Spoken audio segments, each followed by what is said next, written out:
Welcome back to Real Phonies, where we combine a love for movies and television with not a lot of actual knowledge about movies or television. I'm your host, Joseph, and I'm alone in the studio today because we are actually bringing you our live episode from our local comic convention, Pensacon. The topic for our live episode was Fix a Star Wars Movie, where we each took a film from the prequel, original, sequel, and spin-off series and proposed specific, concrete kind of tweaks to each film. Not really like changing anything major about the plot, but kind of what's just the things that are kind of already there. And at the end of it, we opened it up for audience questions, and honestly, we got some fantastic audience suggestions that might have been better than ours. So that's what we got for you this week. With that said, here you go. So do people like Star Wars? You guys a fan? No? Yeah. Who likes talking about Star Wars? Yeah, most people who don't even like Star Wars like talking about Star Wars, at least. I think people who don't like talking Star Wars like talking about it the best. Certainly, that's the thing people find probably enjoy the most talking about is the stuff they dislike. Definitely the most vocal. Yeah. Yeah, you can move that. You can move it closer to you. There you go. There you go. I think Eden just likes to lurch over. He's a lurcher. I don't mind a lurch. We call him Lurch. That's what we call him. The Adams. Is it Adams? Are we going now? Adam's Is family. this? No, we got like another minute. 1 minute. I don't think it's real official. I want the door closed. This isn't. The VIP treatment already. Honestly, before we even get started, thank you all for coming because there's like 3 times the amount of. When I say 3 times, I mean all of you who are in here. I did not expect any of you. So I didn't either. Thank you. My girlfriend is here, and I didn't even expect her. I didn't either. My wife is not here. For who you guys are here and don't know, maybe you just saw Star Wars. We're Real Phonies, a podcast that comes out once a week. Twice a week. Twice a week, yeah. Mondays and usually Thursdays. And we talk about movies, comic books, TV shows, just like different topic every week. Review movies sometimes. We do a lot of different things. We the last guys who were up here all had like credentials and stuff like that, and we don't. Well, the name of the podcast is Real Phonies. It's kind of our brand to not have credentials. If we really succeeded, we wouldn't be able to do this anymore. We all had a job together at a movie theater one point, and we didn't know how to maintain adult friendships without coming up with some sort of structure. Yeah. Hey, so here you go. It's 5:15. You guys right. ready? Yep. Let's do it. Before we begin, I just want to say we are actually recording this to release this week as our weekly podcast. So we are using all of you. Any comments, questions, remarks, we want to hear them. But if we could just wait until we have it kind of open up because we're going to set a mic out here so you can speak into because we want to hear your voice and we want the people who listen to the podcast to hear your voice. So. Babies too. Babies too. So just hold off a little bit. There will be an open question time, and we want to hear your point. We want definitely to tell us how wrong we are about everything because we certainly are. We'll be doing enough of that to ourselves also. That's true. As Ian said, we're Real Phonies. My name's Christian. I'm the host. I'm Joseph. Yep. I am also a host. Jehu. Cacao! That's a bit. You got to listen to the show. Yeah. It really works in this audience. Yeah, it works in front of people really well. Yeah, It's why did this moron just scream at me? Yeah. And I'm Ian. Yeah, I'm half a host. Yeah. Not half a host. Ian does our weekly news episodes. So today what we're doing is we're going to be discussing Star Wars. And we all love Star Wars. We all pretty much love all the Star Wars. But I think we can all admit there's some things that don't really work out. Like, why in the world does Obi-Wan Kenobi not know who R2-D2 is? How in the world did Leia see her mother when she was a baby? These things are easily fixable. And so we're going to each break down a film, one from each trilogy, and then Ian gets the spinoffs, and discuss what we think could be done a little bit better, what things make things more cohesive, and what makes a better film. Jehu, I think you're going first. I am going first. So I am doing from the sequel trilogy, the one that just happened.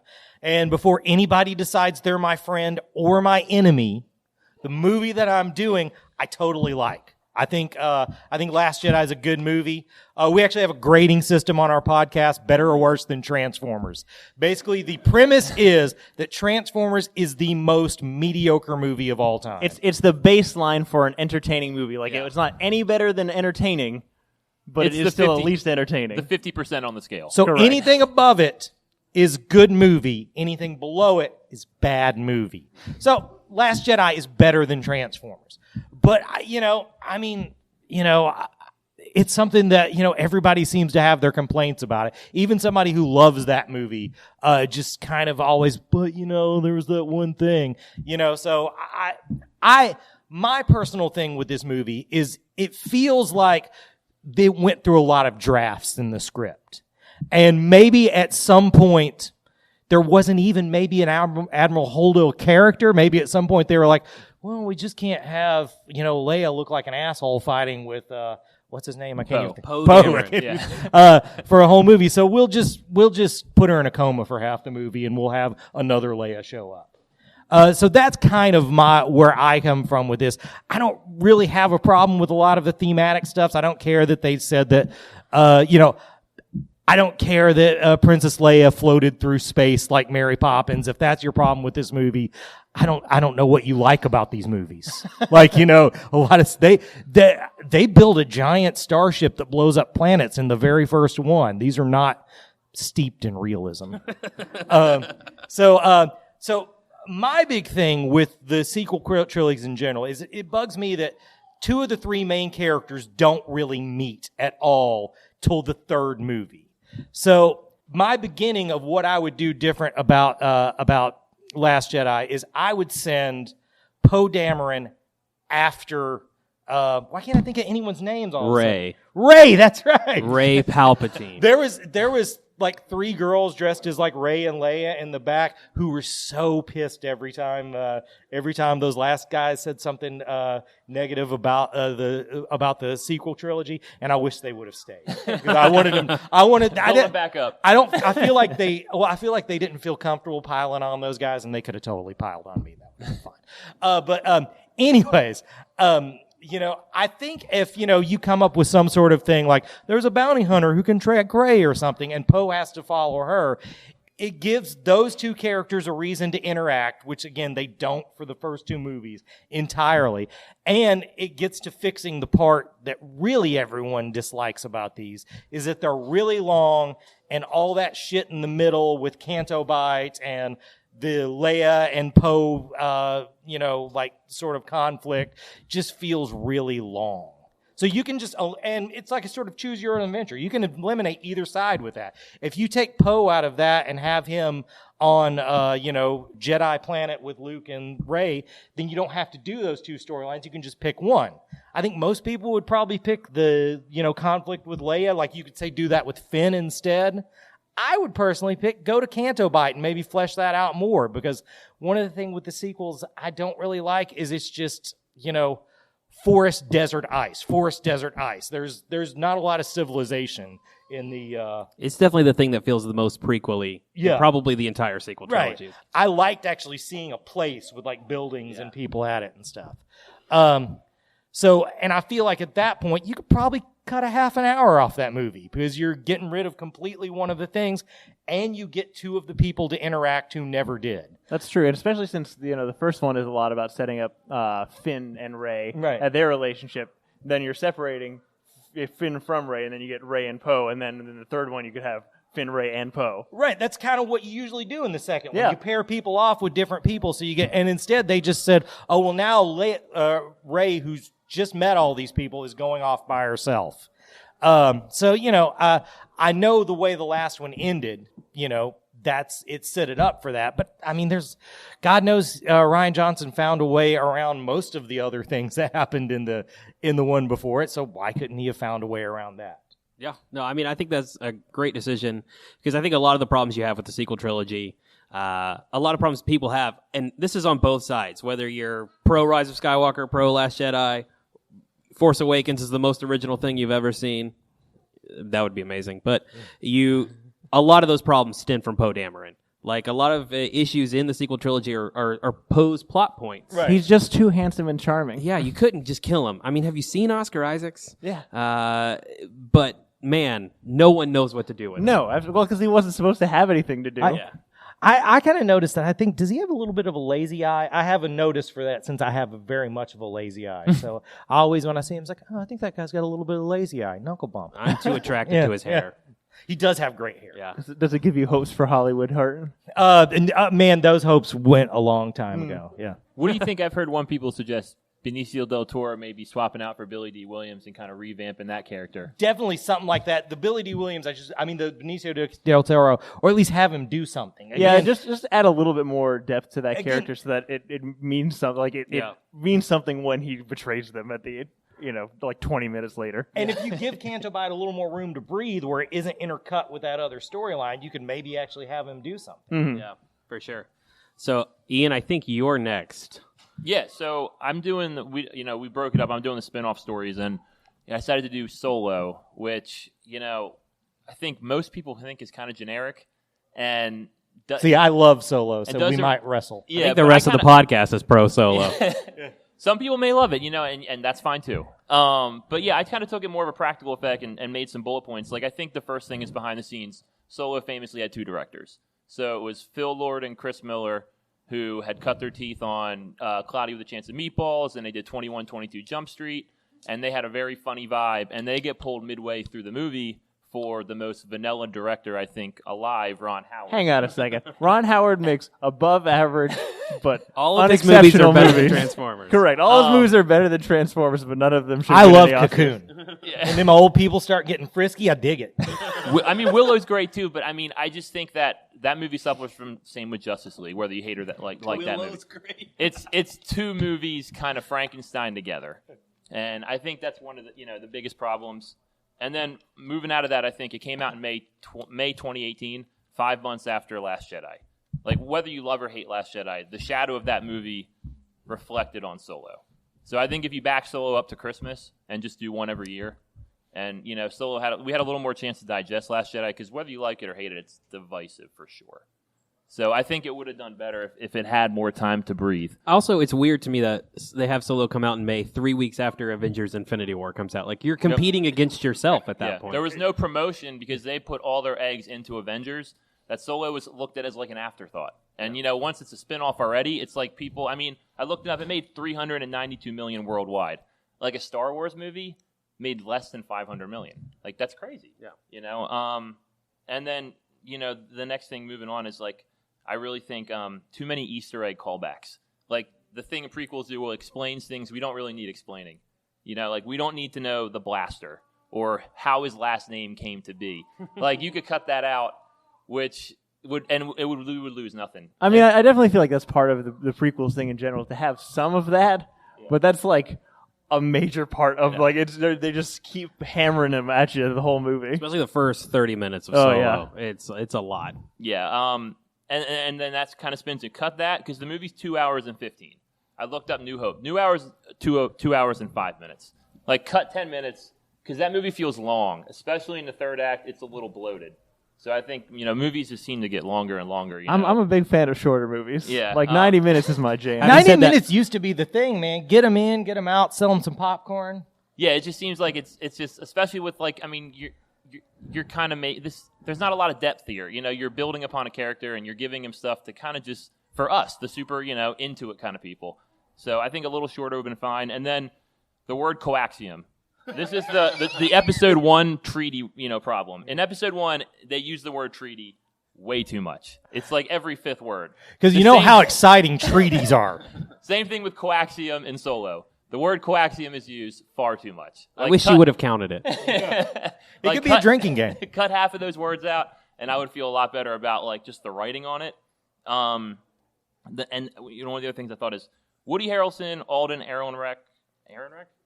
Close enough. I don't know. Who knows? He's not here. It's his fault for having a dumb last name. And Emilia Clarke. I think they're fine. I wouldn't get rid of them. But I think the best relationship, the best character is Lando and L3.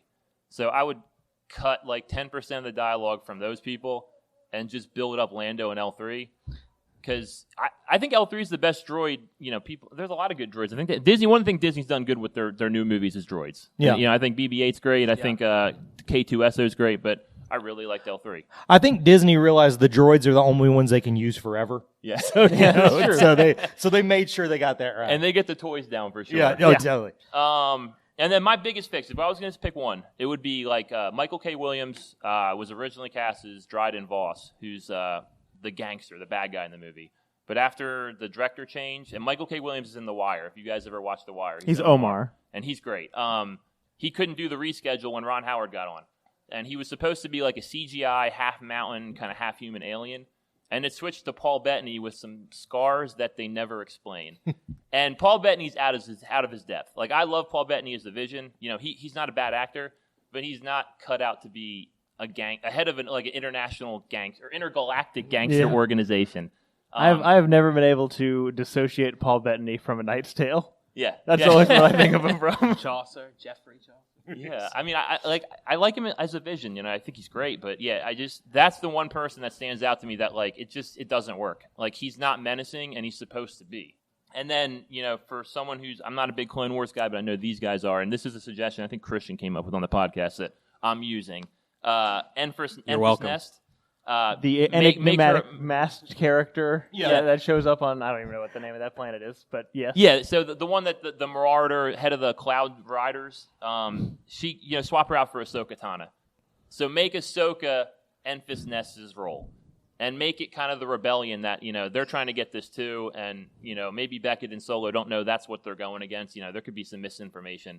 But you get Ahsoka in there, and everyone who likes the Clone Wars would so be on board with that. And the positivity would sell a lot more, I think, with the audience. I also feel like that would be, I mean, I'm sure it's going to happen eventually, but I feel like Disney still hasn't committed to like connecting their TV comic, animated lore to their main films. Like, that would have been the big push, and it's the logical push. I can't imagine that they're not going to put Ahsoka in something, but I feel like that just it so makes sense. I mean, particularly since it seemed like that unmasking was going to be something. Somebody that it was just a lady. Yeah. I have one thing I would do to fix this movie. I love this movie. The only thing I would do is, has everybody seen the deleted scenes where Han and Chewie have a snowball fight? No. There's a deleted scene where Han and Chewie have a snowball fight. Just add that back to the movie. If that was the whole movie, I'd just watch that. I mean, that sounds like a ton of fun. I'm okay with some wholesome images. Yeah, sure. Ian, of all your ideas, I really thought the Ahsoka one was the best one. So, and I got one more. The Darth Maul cameo.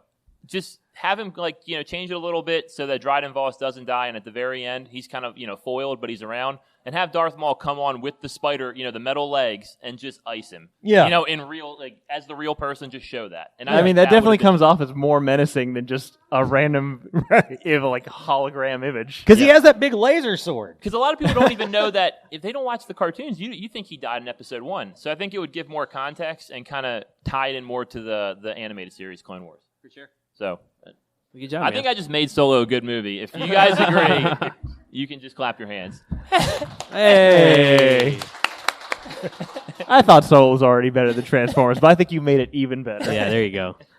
So I'm next, and like Jehu, I picked a controversial one. I'm going episode 1, The Phantom Menace, and I want to preface, I love The Phantom Menace. It's probably my favorite prequel movie. I know that's weird, and a lot of people won't say it, but I will. I think The Phantom Menace is a perfect film for this topic, because when it's great, it's really great. The pod racing is an excellent extension and world-building thing that works really well on screen. I'm not sure that, a 14-year-old queen and a 10-year-old slave boy make a whole lot of sense, and there's a ton of chemistry there, but it's okay. It can be improved upon. So a couple of changes that I would make with this film, and they seem controversial. My first one is, I think Qui-Gon Jinn should die on Tatooine. I think that gives... it really establishes Darth Maul as an intimidating and menacing villain that also allows for Obi-Wan to deal with the death of his master on screen. And when he gives in to the dark side, I think you definitely can see it already with the Duel of Fates fight on Naboo. But I think we could really lean into that with now having an hour of film of this guy focusing on the death of his master, and now he gets the opportunity to face him. While I love that fight scene, I think it could add some emotional... a choice like that would add some emotional weight to it. The second thing that I should say, a lot of, I think, the problem with Phantom Menace is kind of what we talked about with Solo, that it tries to explain too much. I don't need to know where C-3PO comes from. That's not something I've ever asked. And I would not have Anakin Skywalker be the one to build C-3PO. There's this little plot point in there that this kid is like Peter Parker in space, and it never comes back again. It's true, he never builds another thing after that. No. He's really good at it, and he's like, I'm done with it now. I'm a space wizard. He builds a solid mullet. That's true. He would argue that's He would not argue a it's mullet. not a mullet. I, It's a whole, I that's a have whole other strong podcast. opinions about what is or isn't a mullet, and I'm not going to hijack the whole thing. That's our sub podcast. But I think I will say in defense of that choice, it's something Clone Wars does build off, and a trait that he gives Ahsoka as well. I think, and again, we brought this up with Solo. Disney's done a really good job of showing that we don't need droids that are R2-D2 and C-3PO. They don't have to be the same ones we've seen this whole time. I know it feels like connective tissue, but robots are connective tissue. The fact these things exist in a world that we don't live in is enough, I believe, as us as audience members would accept. So if Anakin wants to build a droid to help his mother, great. And it just doesn't need to be the most annoying droid in the entire universe. Yeah, and if we've learned anything from the more recent Star Wars movies, new droids are marketable. For sure. They're interesting. Yeah. Yeah, I like that. Making a new droid in episode 1. I would say you could bring C-3PO and R2-D2 in it, but if we're going to have Bail Organa, why can't they just be Bail Organa's droids? Right. That's probably enough. And let's talk about the elephant in the room, Misa Jar Jar Binks. I'm pro Jar Jar Binks, but there's about 5 minutes too much of him. If we could exclusively take out the bit where his tongue goes numb in the middle of the pod racer, Right. we're probably all way more on board on that dude. Yep. I am happy Jar Jar exists. I've had a lot of fun doing Jar Jar speak, but there could be like 15 less minutes of Jar Jar in that movie. Oh, for sure. And I'm glad we've kind of come around on it. Right. But yeah, definitely there were some mistakes in execution Right. to begin with. But I really feel like that movie, it separates itself from the other two in that it seems more lighthearted. And that was probably the right decision, but it kind of feels disjointed. Like Attack of the Clones and Revenge of the Sith feel very much like a 1-2. And Phantom Menace is kind of separated. There's a 10-year time jump. The plot's really happy. Everyone ends like, oh, we won. It's great. Yes, we, the audience member, know that Palpatine is now the Supreme Chancellor, but nobody else does. I feel like if we give it a little bit more emotional stakes and make it maybe a little bit darker. I also think with Qui-Gon being dead, Obi-Wan choosing to train Anakin in spite of the Jedi makes more sense than Qui-Gon being like, don't worry, kid, we just won't tell anyone. Well, it also is a lot, stakes is a word I hate, but it has more stakes if it's a character you love that made the choice to screw everything up. Yeah, For sure. That's really all I got.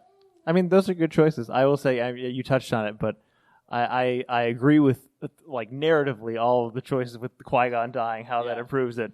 But the ridiculous force field room that makes no sense scene is like the best scene in the movie. My favorite thing about Star Wars as a universe is just the technology that has no practical application. Yeah, for sure. What are those force fields for? Why They're for are there nothing. 10 of them in there?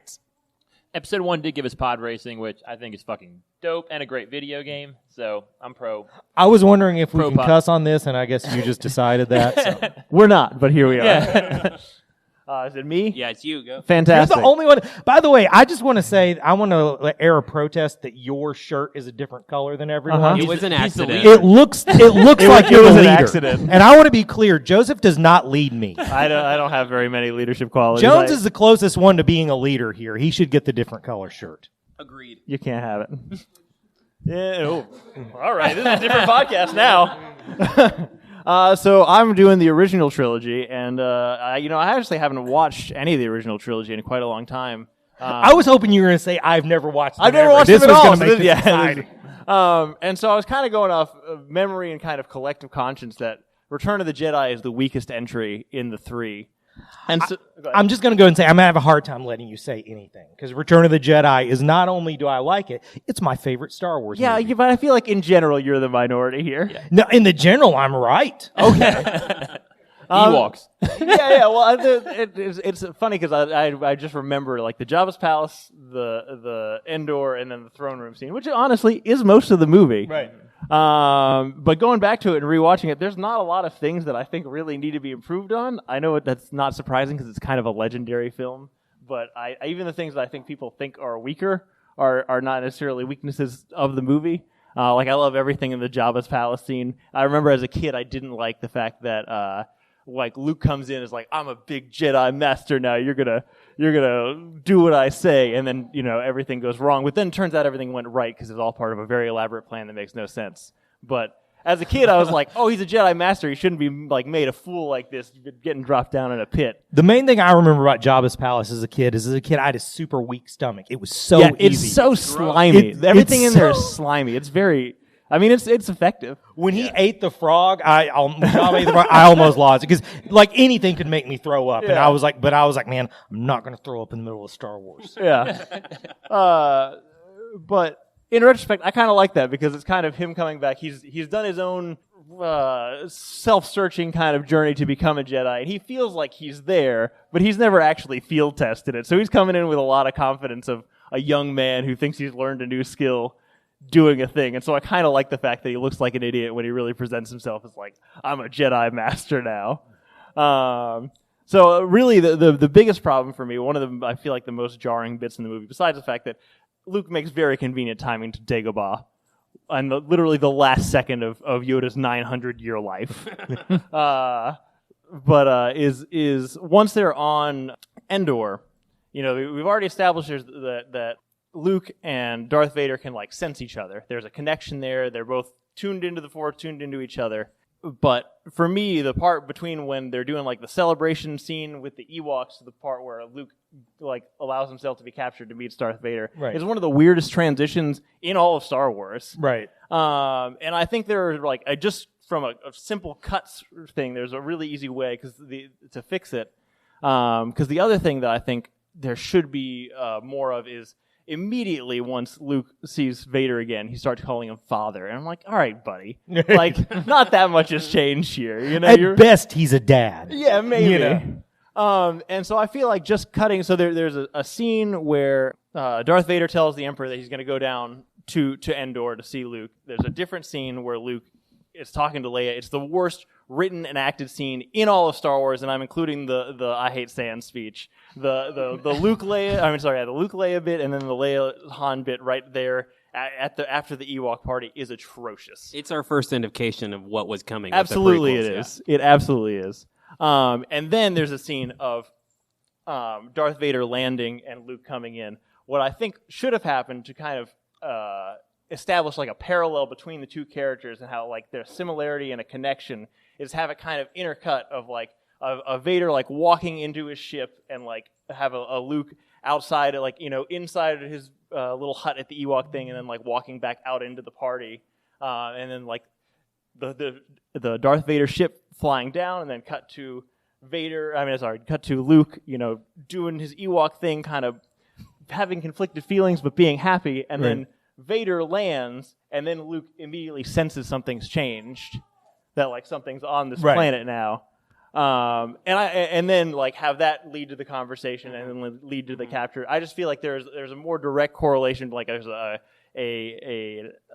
action reaction cause effect kind of thing, and it adds that extra parallel between the two characters. Well, you see, it's kind of that would add, I think, focus onto the family aspect of the whole thing. The relationship that he has with Luke and with Leia, though we may not entirely realize it at that point, and then the relationship Luke and Leia have, and the incoming presence of their father. Right.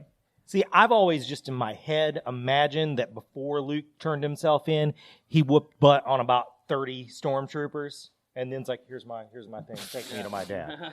But that's just in my head. That's 12-year-old. That's 12-year-old hurt. The only other thing that bothered me that I haven't really figured out the official fix for is I think this is a common complaint within the podcast is the Leia sister thing is nonsense. I understand it's an established part of the lore. People love Leia as a Force user, as a Jedi. It's mostly just so that Han and Leia can get together and there's no like extra drama there. That's really why it happened. It's not set up. It's kind of nonsensical.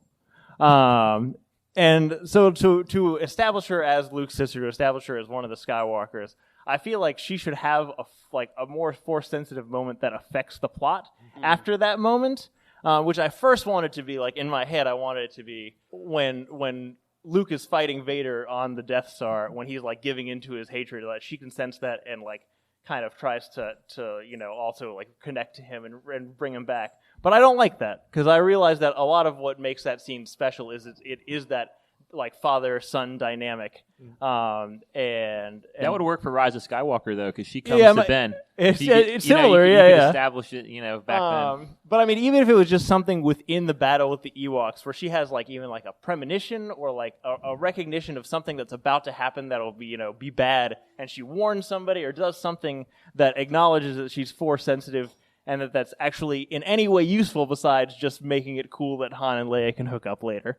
That's really my only two major changes that I would make to this movie. So you're pro speeder bike in the forest? I love the speeder bike in the forest. I love the speeder bike in the forest. Look, the Ewok thing could be 4 minutes shorter, maybe 7 minutes shorter, somewhere between 4 and 7 I think minutes Ewoks shorter. could be 10 minutes long. Oh, well, yeah, that's kind of what I figured you'd say. So Ewoks are awesome.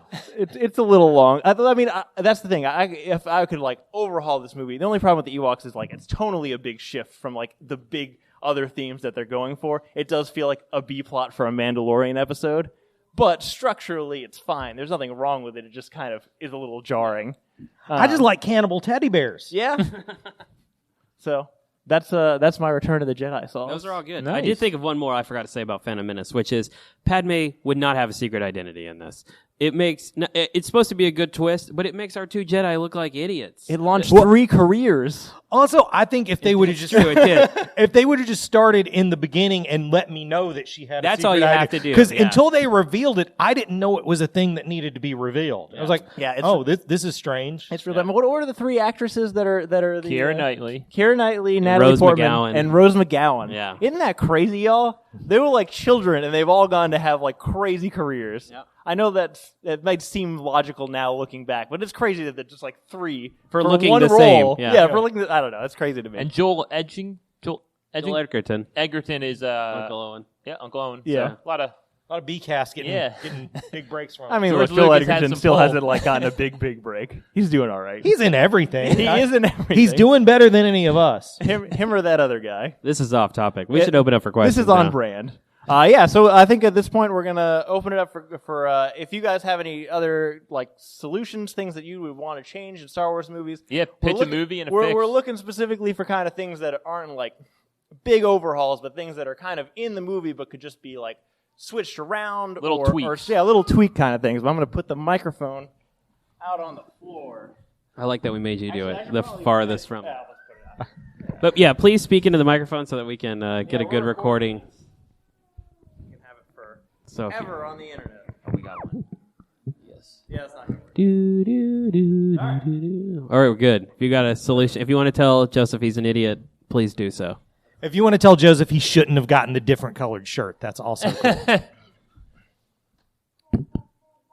It's on. Anybody here named Mike? No. No. Oh, that was the mic check. Gotta That was love a the funniest good joke of pun. the entire podcast. So, did y'all have a good trip? Come a long way? No, we're from here. Oh, I We're thought local. y'all were from the cloning facility on Camino. Oh, nice. No, but really, since you brought it up earlier, I just wanted to throw this out there. I've argued with my friends in very heated debates about this, and it's the hill that I will die on. Holdo, the movie would have been better if they just replaced her character altogether with Admiral Akbar. Oh, that's interesting. Beginning to end, everybody loves him. Everybody knows him. We don't have a reason to care that Holdo dies because who is she? Why do we care about her? Akbar, they off him practically off screen. It was disappointing. If he turns the ship around and in the final scene they have the Imperial commanders be like, oh, their ship is dying. Charge. And then when they realize what's happening, they scream it's a trap right before it gets blasted. Yeah. Oh, Would have I love that. completely turned the movie from like a 6 to a 9. Yeah. That's a Well, big, That's a fun. That's a fun suggestion. Yeah. And you know, because I know the actor who voiced him died, but I'm sure everyone in this room can do the Admiral Akbar thing. I have Admiral Akbar on the dashboard of my car to warn me when traps are approaching, and I do his voice every day. So I mean, you know. I also feel like, nothing against Admiral Akbar. He's clearly an admiral. He's done something right. But at least within Star Wars lore, he is kind of a joke, Yeah. he's not really seen as an authority figure, even though he is kind of like one of the main commanders in Return of the Jedi. But having him have a dramatic confrontation with Poe in the same way that Holdo would, I feel like would really change the perception of his character and be like, oh, he's actually got some clout here. He's got some gravitas and like a reason for being an admiral. Yeah, I like that idea a lot because one of my big complaints with Last Jedi is I don't like how they handle Akbar in that film. Not that I think he's super deserving of a ton of respect, but he has mine. Yeah. And then it also hurts Rise of Skywalker for me because making that one random Mon Calamari his son just feels like, oh, we know you're disappointed, but we're really not going to try to make it better. Right. Also, then it's the Akbar maneuver. Yeah. Which is better. Yeah, well, that does sound cooler. Yeah. I feel like I could apply that in life. Yeah. Somebody else come tell us we're wrong about something. Hey, long-time listener, first-time caller. Joseph, you're an idiot, although I do think you should have a greater contrast to your shirt to really reinforce the fact that you're the leader. I tried to get Vanta Black, but I couldn't afford it. You guys didn't even talk about the greatest film, Attack of the Clones. Not really. Look, whoa. We picked one each. I was on your side for literally half a second there. I'm a Had strong us in the believer first in half, Attack of right? the Clones. No, my comment about that film is maybe you guys made a little bit of reference to it with the double that they have for Padme. Yeah. So she makes like a comment in her dying moments, like, "I'm sorry I failed you," when really she did a perfect That's job. her job. That's literally what she's there for. One job you were hired to do. Sorry, you're not going to get paid. But, you can't I guess if she sticks around, she can die for her again. She definitely deserves a plaque. bring in another one. I don't know how you fix that, but I feel like a lot of the things in that movie are you just cut them. Yeah. Look, That's how you Joseph fix is it. pro Attack of the Clones. I am pro Attack of the Clones. I really think just if you, I know this is against what we're talking about, but the Naboo stuff is obviously the worst bit. Yeah. Everybody can agree that. I'm with you. Cut But the rom-com I think on pretty much Naboo. everything else is pretty good. The Geonosis stuff is great. The Camino stuff's great. I love the chase in Coruscant. I like Dexter Jetster. Well, we'd also cut the R2D2 CP30 action. I even like that kind we of. don't need that. Maybe my second favorite line in Star Wars after "It's a Trap" is "Hello, Dex." I love the way he says that. He's so happy to see him. I like in your comment on the doing her job successfully, but there's a great interview with Sam Witwer where he's talking about doing the Clone Wars, and Sam Witwer's first episode is the Mortis arc where he plays the son, and Anakin is talking to the ghost of his mother, and he looks at Shmi and goes, "Mom, you would have loved her." And like in the recording booth, Sam Witwer's like, "This is a great line, but Shmi met Padme," and like it's just simple lines of dialogue that have such like big effects, and we don't think them all the way through, even people who do it professionally. So even something simple like that, which it sounds emotional and has gravitas, you're like, no, you Like they don't fact check Yeah, their own that- films. that's what she just was hired happened. to do. Right. Yeah. And then my other comment was about Solo. I just saw it pretty recently. But, in the beginning of the film, right off the bat, Han Solo, or whatever his name was beforehand, he comes off as pretentious, self-assured, like a very cool guy. But then he gets his name from the guy that he's like fake enlisting with. And I didn't expect that. You had 42 years to come up with that backstory, and that's what you... Yep. Right. That seems like the thing if you didn't prep and you're just cramming. Oh, this is my answer. Also, Spanish is in space apparently. So. Thank you. Okay, so first of all, my thing about Star Wars is I don't care how crappy the Star Wars movie is. I'm going to sit in that theater, Amen. and I'm going to turn into a 5-year-old. Pew pew, yay Star Wars! Yeah. Like I'm going to enjoy it no matter what. Amen. But one of the things that, as I got older, because the prequel movies were coming out when I was a kid. As I got older, rewatching them, why are midichlorians a thing? Yeah. Yeah. They don't need to be a thing. That's another I thing. thought because when you're watching the original trilogy, the Force is a religious, like metaphysical, Like a state of mind. power. It's magic. It's this life energy that surrounds us, and some people can harness it because they're special. I don't need you to have a special mitochondria in your like. We don't need the powerhouse of the Force. I Right. don't need new biology. No one needed that explained. You could have said that like. It would make sense to me that Force users can recognize the strength of other Force users, like measuring the strength of a magnet. It's just Right. stronger. He can I just don't- sense he has the most I space don't need to magic. be measuring the magic bacteria in your cells. It's Yeah. It's unnecessary. Yeah. And it kind of removes a little bit of the magic Yeah. from it. Yeah. It's a very strange choice for. I mean, I guess the original trilogy is kind of about bloodlines, but like it agree, like it does turn it into like a very like physical like epigenetics type of Harry Potter situation. doesn't have magic cells. Yeah, Yeah. it's very strange. Yeah, That's a good description. But also, the something that in general is an issue. If you take any story that anyone writes and forces the writer to remove 10% of it, they remove all the self-indulgent nonsense that gets in the way of the story. I think that's what most of y'all are saying. Just like shrink it down by like 5 minutes, Right. and you have Right. so much of a better. One more draft. Yeah, maybe pull that out. Yeah. You know. Thank you. I appreciate Thank you. that. Yeah. You got a good line going here. Yeah. Okay, I'm really short. So I'm sorry, we can't. That stand doesn't work You properly. can take it so- off. I don't do whatever. It's cool. I can just. All right. I just wanted to say something real quick about the Mary Poppins thing.